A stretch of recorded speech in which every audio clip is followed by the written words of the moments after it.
নমস্কাৰ, good morning. মই পলাশ আপোনালোকে চাই আছে পলাশ আছাম। এটা বহুত বেছি ভাল আপডেট লৈ আহিছোঁ। যিহেতু যোৱাকালি আছিলে 26/3/2025, যোৱাকালি SLPBত আছাম কামাণ্ডো বেটেলিয়ন যোনসকলে 164টা ভেকেঞ্চিত এপ্লাই কৰি ফিজিকেল টেষ্ট দি থৈছিলে, তেওঁলোকৰ আজি 27/3/2025 আজি 5 বজাত তেওঁলোকৰ কাট অফ লিষ্ট প্ৰকাশ পাব SLPBত। তোমালোকেও চেক কৰি থাকা। 5টা বজাৰ লগে লগে তোমালোকৰ SLPB তোমালোকৰ ডেট অফ বা ৰুল নং বা এপ্লিকেশ্যন নং দি তোমালোকে নিজৰ ফিজিকেল টেষ্টৰ মাৰ্ককেইটা পাই থৈছা। কম বেছি পৰিমাণে হ'লেও তোমালোকে চেক কৰিবা। তোমালোকৰ আজিৰ তাৰিখত SLPBত 164টা আছাম কামাণ্ডো বেটেলিয়ন যোনসকলে ফিজিকেল ষ্টেণ্ডাৰ্ড টেষ্ট পাছ কৰি থৈছে, তেওঁলোকৰ আজি কাট অফ লিষ্ট প্ৰকাশ পাব। আজি যদি তোমালোকৰ নাম আহে, তোমালোকে সেই 2/4/2025 তাৰিখে তোমালোকৰ এডমিট কাৰ্ড ডাউনলোড হ'ব। আৰু যিহেতু আছাম কামাণ্ডো বেটেলিয়ন 80 মাৰ্ক আছিলে ফিজিকেল টেষ্টত আৰু 20 মাৰ্ক এটা আছে মৌখিক অৰেল ভাইভা দিবলৈ।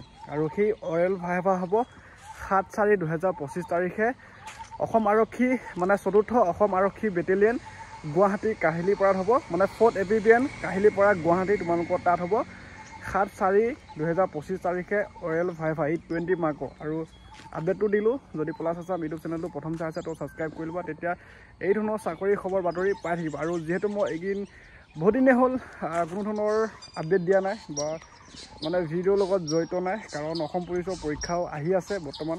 তো সেয়েহে তাতো সময় দিব লাগে। আৰু লগতে আজি যিহেতু এটা বিশেষ দিন, আছাম কামাণ্ডো ভাল পাওঁ, ময়ো নিজে আছাম কামাণ্ডো ভাল পাওঁ। তো আজিৰ তাৰিখত যোনসকলে ইণ্টাৰভিউ দি থৈছিলে, আজিৰ তাৰিখটো মানে আজিৰ দিনটো ৱেইট কৰি আছে, তো ফাইনেলি আহি গ'ল। 164টা আছাম কামাণ্ডো বেটেলিয়নটো তেওঁলোকৰতো কামাণ্ডো এজন হৈ যাব 164টাই। কিন্তু আমাৰ কেণ্ডিডেট বহুত আছিলে, কেণ্ডিডেটে বহুতে মানে ভাল নম্বৰ লৈ পাছ কৰিছে। কিন্তু এতিয়া কোনোবা হয়তো নাম আহিব, কাৰোবাৰ হয়তো নাম নাহিব, মনটো বেয়া কৰিব নালাগে। কাৰণ যোনসকলে যোগ্যতা তেওঁলোকে চাকৰি পাব, আৰু যোনসকলে যোগ্য নহ'ব তেওঁলোকক আকৌ নেক্সট ট্ৰাই কৰিব লাগিব। আৰু যিহেতু ময়ো তেনেকুৱা ধৰণৰ ময়ো দি আছোঁ, চাকৰিৰ কাৰণে লাগি আছোঁ, ইণ্টাৰভিউ মাৰি আছোঁ, হোৱা নাই বা ফাইনেল চিলেকশ্যন পোৱা নাইগৈ। তো চেষ্টাটো কৰি আছোঁ। সেইকাৰণে ক'লোঁ মই, যিহেতু যোনসকলৰ নাম আহে তেওঁলোকক শুভেচ্ছা দিলোঁ। ভালকৈ 20 মাৰ্কৰ অৰেল ভাইভা দি মেৰিট লিষ্টত বা কামাণ্ডো এজন হৈ যোৱা। আৰু যোনসকলৰ অকণমান কাৰণে নামটো বা যদি চিলেকশ্যনটো নহয়, তো মনটো বেয়া কৰিব নালাগে, কাৰণ আকৌ নেক্সট ট্ৰাই কৰিবা, একো নাই। যিহেতু আজিৰ তাৰিখতে দিব, তো সেইটোকে আপডেটটো লৈ আহিলোঁ।